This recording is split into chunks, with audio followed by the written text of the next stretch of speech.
गप सुनो भाई सब कि नाव में नदिया डूबी जाए। एक अचंबा मैंने देखा, कुआं में लग गई आग। पानी पानी सारो जल गया, मछली केले फाक। सुनो भाई गप सुनो भाई सब कि नाव में नदिया डूबी जाए। गप सुनो भाई सब कि नाव में नदिया डूबी जाए। एक अचंबा मैंने देखा, मुर्दा रोटी खाए। एक अचंबा मैंने देखा, मुर्दा रोटी खाए। बोले से तो बोले नाई, मारे से गुर्राए। सुनो भाई गप सुनो भाई सब कि नाव में नदिया डूबी जाए। सुनो भाई गप सुनो भाई सब कि नाव में नदिया डूबी जाए। चींटी मरी पहाड़ पे, चीरन गए चमार। 100 जोड़ी जूता बने, चप्पल बनी 1000। सुनो भाई गप सुनो भाई सब कि नाव में नदिया डूबी जाए। सबसे पहले हम हुए, फिर हुए हमारे बड़े भाई। इसके पीछे हुए पिताजी, फिर हुई मेरी माई। सुनो भाई गप सुनो भाई सब कि नाव में नदिया डूबी जाए। सुनो भाई गप सुनो भाई सब कि नाव में नदिया डूबी जाए। मैंने जो आपको गप सुनाया है वो सच्चाई को नहीं दर्शाता, इसलिए आप सच्चाई को मत समझ लेना। समय बड़ी तेजी से बदल रहा है। इस वजह से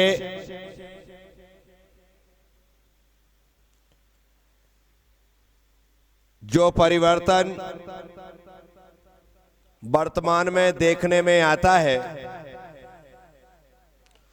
उसे देखते हुए जब कभी हम अपने अतीत को याद करते हैं तो हमें लगता है कि हमारे समय का मनोरंजन का साधन और वर्तमान के समय के मनोरंजन के साधन में जमीन आसमान का अंतर आ गया।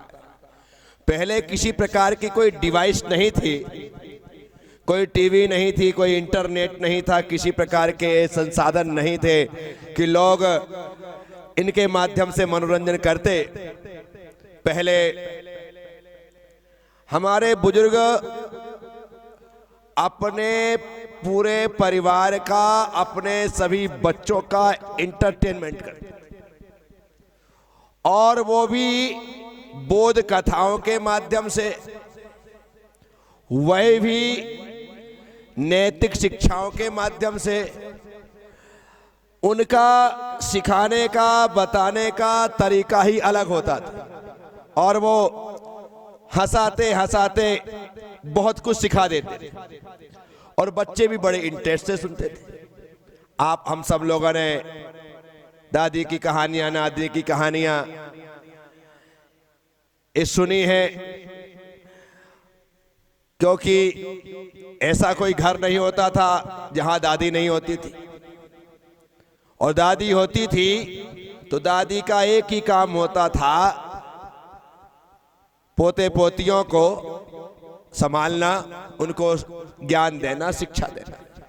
बच्चे गर्मी के दिनों में जब मामा के घर जाते थे तो वहां जाने के पश्चात नानी मिलती थी और वो वहां नानी सिखाती थी, वहां नानी सुनाती थी, तो बच्चों को बड़ा आनंद आता था। खेल भी हमारे लुका छिपी होते थे, सितोलिया होते थे, उस समय के गिल्ली डंडा होते थे। अब आजकल के गेम तो सारे मोबाइल में आ गए। बच्चा दिन भर अपनी आंखें फोड़ता है, अपना कान खराब करता है, अपना दिमाग खराब करता है, अपना समय खराब करता है, और सबसे बड़ी बात यह है कि माँ बाप की दिन रात दांत ही खाता रहता है। विचार कर, पहले सारा का सारा खेल जो था वो भूमि से जुड़ा हुआ था, जमीन से जुड़ा हुआ था। हम दिन में 10-20 बार गिरते पड़ते थे, कहीं घुटना छील लेते थे, कहीं कौनी छील लेते, कहीं सिर फोड़ लेते थे, सब कुछ होता था, लेकिन हिम्मत नहीं हारते थे। ये सब गिरना पड़ना, हाथ पैरों में लगना, इस शरीर को मजबूत ही बनाता था। फिजिकल रूप से हम बहुत मजबूत हो जाते। माँ बाप भी इतना टेंशन नहीं लेते थे। आजकल तो बच्चा घर में गिर जाए ना लगे उसके पहले बच्चा रोएगा, बाद में माँ पहले रोने लग जाती है। ऐसी पोजीशन होगी। इसी कारण से बच्चे तन से मन से कमजोर हो रहे। पहले हम तन से भी मजबूत थे, मन से भी मजबूत थे, पूरी तरह से हमारा शरीर मजबूती को लिया हुआ था। तो अभी संस्कार ने एक गप सुनाई, सुनो भाई गप सुनो भाई, सब की नाव में नदियां डूबी जाए, है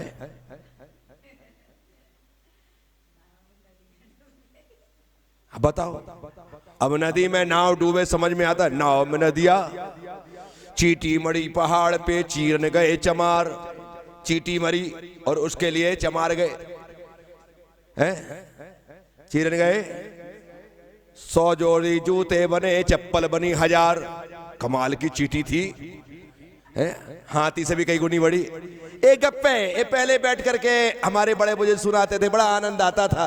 जैसा कि अभी अरविंद जी ने कहा कि मेरी मम्मी कांता बाई उस समय जब हमें सुनाती थी, बड़ा आनंद, बच्चे बहुत इंटरेस्ट लेते थे। शाम के टाइम पर जैसे बच्चे आजकल टीवी में चिपक जाते हैं, पहले दादी के पास चिपक जाते थे, नानी के पास चिपक जाते थे, माँ के पास चिपक जाते थे, और माँ उन्हें बिठाल करके कहानियाँ, किस्से, चुटकुले, पहेलियाँ ये सिखाती थी, और उससे उनका माइंड डेवलप होता था, विकसित होता था, वो समझ था।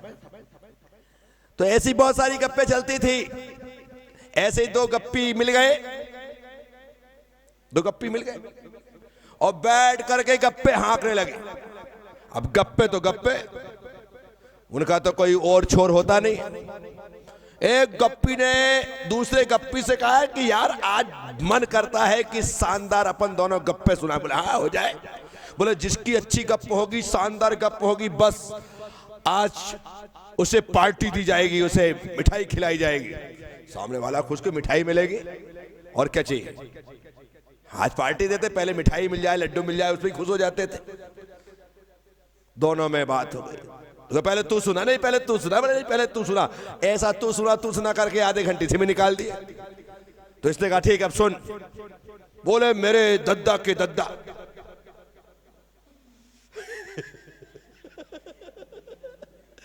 मेरे दद्दा के दद्दा, अरे ऐसे सनकी की क्या कहूं। बोले हुआ क्या। अरे मेरे दद्दा के दद्दा ऐसे सनकी की एक बार उनकी सनक गई।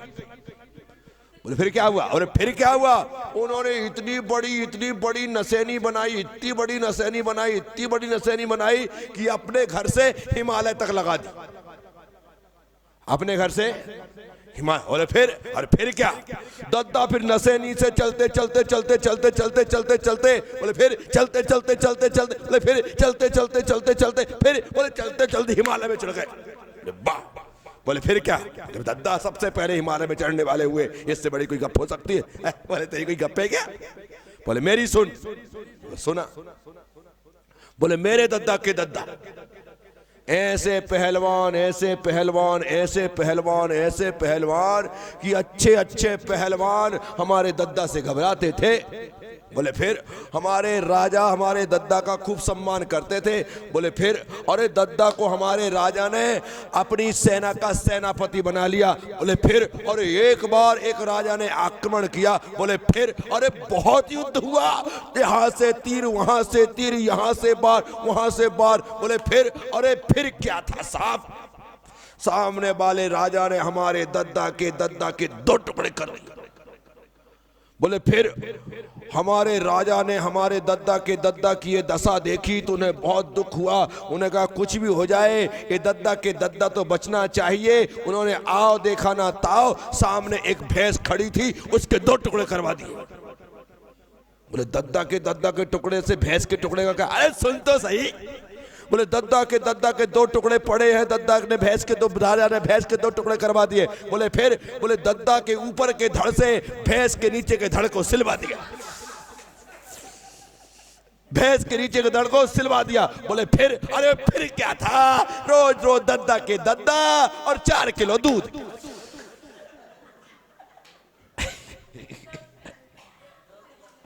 चार किलो कर दिया बेटा, ज्यादा दे रहे, बारिश मौसम अच्छा है। दद्दा के दद्दा यार, 4 किलो दूध।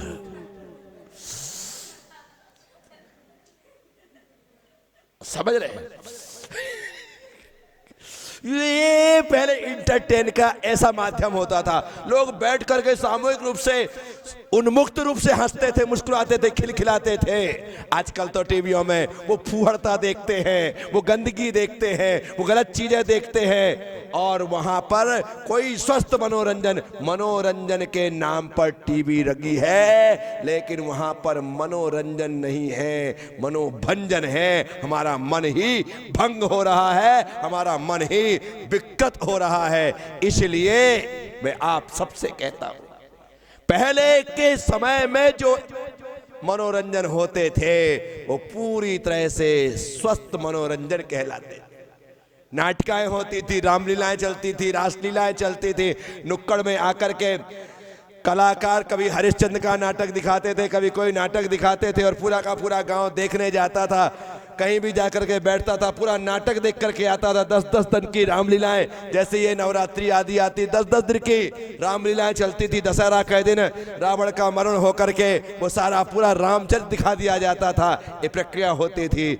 आज तो किसी को पता ही नहीं है ढंग से कि रामचरित्र क्या है। इसी कारण से तो बहुत सारे लोग राम के अस्तित्व को स्वीकार करने पर भी अपनी असहमति व्यक्त कर देते हैं कि राम हुए भी हैं या काल्पनिक पुरुष हैं, ऐसा कहने वाले लोग भी हैं। साथियों, तो दद्दा के दद्दा और 4 किलो दूध। तो सुनो भाई गप, सुनो भाई सप की नाव में नदिया, ऐसी गप्पे चलती थी और सब लोग मजे लेते थे, आनंद लेते थे। मैं आप सबसे कह रहा हूं, वातावरण फिर से वही वापस लाना होगा, अन्यथा क्या हो रहा है, आज भरे पूरे परिवार हम दो हमारे दो में सिमट करके रह गए। हम दो हमारे दो भी बाहर चले गए। अब बेचारे बुजुर्ग माँ बाप को अकेले जीने के और रहने के लिए मजबूर होना पड़ रहा है। अब उनका कोई सहारा नहीं है, उनके कोई बुढ़ापे की लाठी नहीं है। अब वो बस अपनी जिंदगी काट रहे हैं, गुजार रहे हैं, निकल जाएगी। पहले परिवार लगातार हर साल बढ़ते थे, पहले परिवार हर साल बढ़ते थे। 1, 2, 3, 4 यूं परिवार यूं तो बढ़ ही रहे। शादी हो जाती थी, बहू आती थी, फिर उनके पोते बच्चे होते थे। ऐसा होते होते 2-4 लोगों से प्रारंभ होने वाला परिवार 30, 40, 50 लोगों की संख्या से भरा पूरा हो जाता था। वो स्थिति थी। तो पहले हर साल परिवार बढ़ता था, आज हर साल परिवार घटता है। बेटा पढ़ने के लिए बेंगलोर चला गया, अगले साल बेटी पढ़ने के लिए पूना चली गई। बेटे की पढ़ाई हुई, वो वहाँ से सीधे अमेरिका चला गया। बेटी की पढ़ाई हुई, वो निकल करके कनाडा चली गई, ऑस्ट्रेलिया चली गई, या फिर वहीं पर कहीं जॉब करने लगी। बस हो गया काम। आप कहते हो कि बेटा आ जाओ, बेटी आ जाओ। नहीं पापा मुश्किल है, वहाँ पर है ही क्या, कुछ भी तो है नहीं है, जॉब तो यहीं पर है, पैसा तो यहीं पर है, प्लीज़ आप आ जाओ ना। वो माँ बाप को ही बुला लेना चाहते हैं, लेकिन खुद नहीं जाना चाहते हैं। तो समय में परिवर्तन क्या आया? सिर्फ 50 साल। कितने साल? ओनली 50 साल का अंतर बता रहा हूँ, क्योंकि मेरी उम्र 51 की है। मैंने अच्छे से अपनी आंखों से देखा है। हम 8 भाई बहन थे। कितने? 8 भाई बहन, माता पिता 10। कितने हो गए? हम 8 और 2 माता पिता 10। बड़े भैया की शादी हुई, बड़ी भाभी आई 11। मेरे सामने ही भतीजे का जन्म हुआ 12। दूसरे भतीजे का जन्म हुआ 13। दूसरे भैया की शादी हुई 14। फिर तीसरे भतीजे का जन्म हुआ 15। फिर यहाँ भतीजी पैदा हुई 16। फिर भतीजी पैदा हुई 17। फिर भतीजा पैदा हुआ 18, मेरे देखते देखते बता रहा हूं मैं। फिर तीसरे भैया की शादी हुई 19, तीसरे भैया की शादी हुई 19। फिर यहाँ पर फिर एक बेटी पैदा हुई 20। ये 20 देख करके फिर मैंने घर छोड़ा, एक माइनस हुआ कितना, 20 में। इतने में दूसरे भैया की शादी हो गई, फिर 20 हो गए। कितने हो गए? फिर 20 हो गए। वहां पर जो बड़े भैया की अभय की शादी हुई थी, उनके बच्चे हुए 3, 23 हो गए। यहाँ पर जो मेरे बाद छोटे की शादी हुई, उसके बच्चे हुए 3, कितने हो गए? 26 हो गए। कितने हो गए? इतने ही नहीं हुए, अभी हम 3, मैं निकला, 3 बहनें निकल गई, हम माइनस कर दो, बचे 23 फिर भी घर में। अब इसमें बड़े भतीजे की शादी हो गई, दूसरे की शादी हो गई, बढ़ाते जाओ फटाफट। वाह रे वाह, ये आज की तारीख में सब घट रहे हैं। एक समय था कि हर साल परिवार बढ़ता था। लोग आज धन बढ़ाना चाहते हैं, लेकिन परिवार नहीं बढ़ाना चाहते। आज लोग संपत्ति वैभव बढ़ाना चाहते हैं, लेकिन धर्म नहीं बढ़ाना चाहते हैं। हमारा धर्म बढ़े, हमारा परिवार बढ़े। परिवार बढ़ता है तो शरीर का सुख बढ़ता है, और धर्म बढ़ता है तो आत्मा का सुख बढ़ता है। लेकिन दुर्भाग्य है कि परिवार घट गया तो शरीर का दुख बढ़ गया, और धर्म घट गया तो आत्मा का दुख बढ़ गया। तो साथियों, मैं आप सब लोगों से कह रहा हूं कि समय फिर से वह लाना होगा, अन्यथा हमें अस्तित्वहीन होने में देरी नहीं लगेगी। आज हम कितने कम होते चले जा रहे हैं, कितने कम होते चले जा रहे हैं। परिवार में ही कम नहीं हुए, समाज में भी हमारी संख्या कम होती चली जा रही है। हमारे बच्चे, हमारी बच्चियां यहाँ वहाँ तो बस ही गए, चले ही गए।